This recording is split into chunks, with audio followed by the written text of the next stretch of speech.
السلام علیکم ورحمۃ اللہ وبرکاتہ۔ امید ہے ناظرین کرام آپ خیریت سے ہوں گے۔ معزز ناظرین، فیشن کے بڑھتے ہوئے دور میں بعض مسلمان عورتوں کے اندر اس طرح کی باتیں پائی جانے لگی ہیں کہ وہ اپنے بال چھوٹے کروانے لگی ہیں۔ کچھ عورتیں پیشانی پر سے بال چھوٹے کرواتی ہے تو کچھ عورتیں چوٹی کے بال چھوٹے کرا لیتی ہیں۔ تو کیا اس طرح عورتوں کا بال چھوٹے کروانا جائز ہے؟ شریعت مطہرہ کا اس سلسلے میں کیا حکم ہے؟ علماء کرام اور مفتیان اعظام اس سلسلے میں کیا فتویٰ جاری کرتے ہیں؟ چنانچہ کسی نے جامعہ علوم اسلامیہ علامہ محمد یوسف بن نوری ٹاؤن سے سوال پوچھا۔ میری کزن ہے، وہ کہتی ہے عورت اپنے بال فیشن کے مطابق کٹوا سکتی ہے، مطلب جو آج کل ہیئر اسٹائل رائج ہیں وہ سب کٹنگ کروا سکتی ہے، بس کسی نامحرم کے سامنے بال نہ کھولے۔ کیا وہ صحیح کہہ رہی ہے؟ قرآن و حدیث کی روشنی میں جامع جواب عنایت فرمائیں۔ ایک مفتی صاحب سے پوچھا تو انہوں نے صراحتاً حرام اور ناجائز کہا، مگر وہ کزن مان نہیں رہی ہے۔ اس کا کہنا ہے کہ حدیث سے دلیل لے کر کے آؤ اس کی ممانعت میں۔ تو جامعہ کی طرف سے اس سوال کا جواب دیا گیا ہے۔ جواب آپ پورا ملاحظہ فرمائیں اور ویڈیو کو آخر تک ضرور دیکھیے گا۔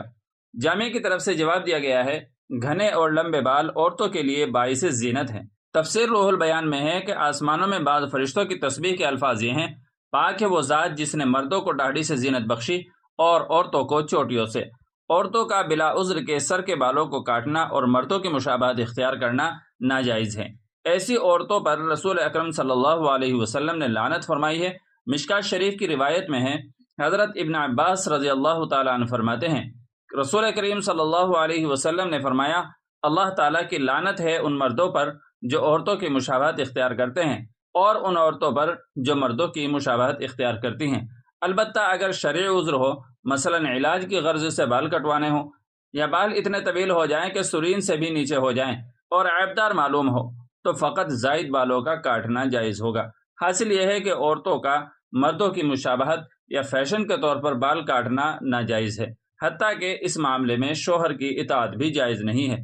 تفسیر روح البیان جلد 1 صفحہ 177، فتاوی رحیمیہ جلد نمبر 10 صفحہ نمبر 120، دارالاشاعت فقط واللہ عالم، دارالافتاء جامعہ علوم اسلامیہ علامہ محمد یوسف بن نوری ٹاؤن۔ تو ناظرین، امید ہے کہ مسئلہ اچھی طریقے سے واضح ہو گیا ہوگا۔ ویڈیو اچھی لگی ہو تو لائک اور شیئر کر دیجیے گا، اور چینل پر پہلی بار آئے ہوں تو سبسکرائب بھی کر لیجیے گا۔ چلیے پھر ملتے ہیں اگلے کسی ویڈیو میں۔ السلام علیکم ورحمۃ اللہ وبرکاتہ۔